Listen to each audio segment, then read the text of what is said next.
Thank you. I see Nestor's been up in here. From 2005 to 2009, I had the honor of serving as the president of my local teachers union. And, and one of my duties as president over the summer was to attend the representative assembly of the National Education Association and lead our delegation there. We called it the RA. And delegates to the RA got a stipend through their state and local union. But if you stayed in a hotel room by yourself for the 5 days of the RA, that stipend didn't come close to covering your real expenses. But if you got a roommate to share the cost of the hotel room, you could break even. So I decided to get myself a roommate. I heard that Tommy, who was the president of our educational assistance bargaining unit, was looking for a roommate too. So I looked him up and we had a conversation, and even though we didn't know each other very well, we decided that we would room together at the RA. And when the day came, I went to the hotel we were in, and I checked in at the reception desk, and the woman behind the desk said, "Well, your roommate checked in earlier." And so I went up to the room and went in, and sure enough, there was Tommy laying on one of the beds.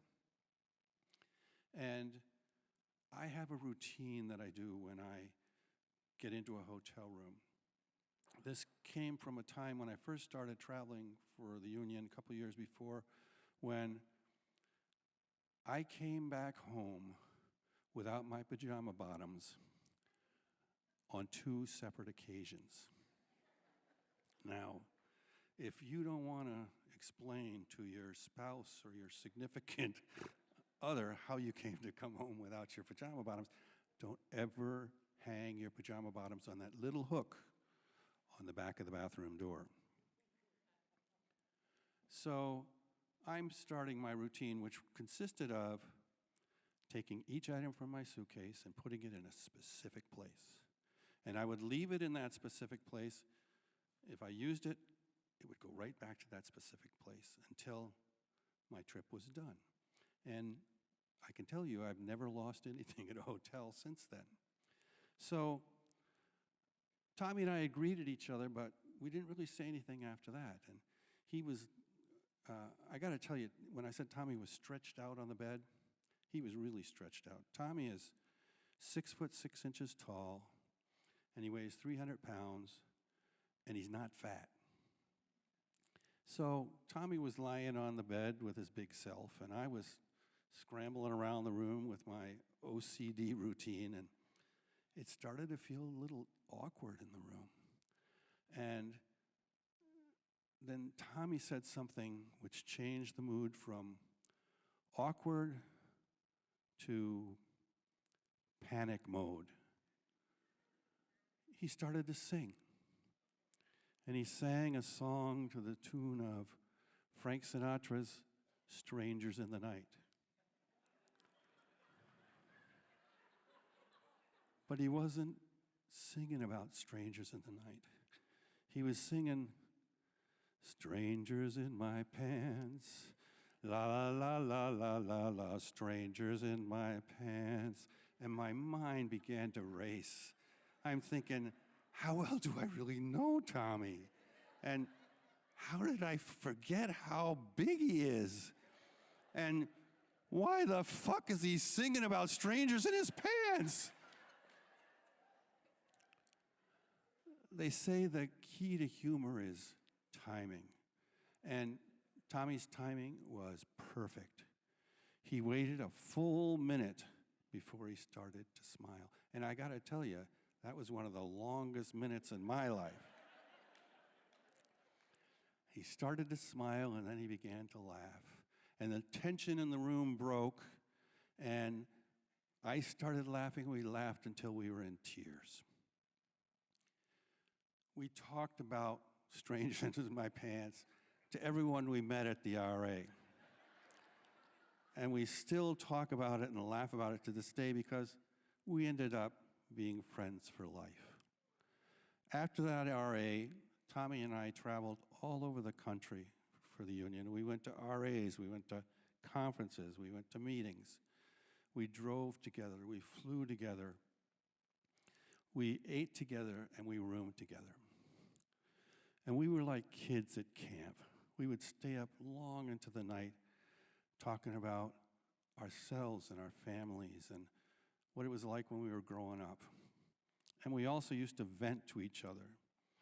If somebody had been busting Tommy's chops all day, I have no idea why anyone would want to do that. He would vent to me. And if somebody had been getting on my last nerve all day, I would vent to Tommy. And we both knew that it would never go beyond the door of that hotel room.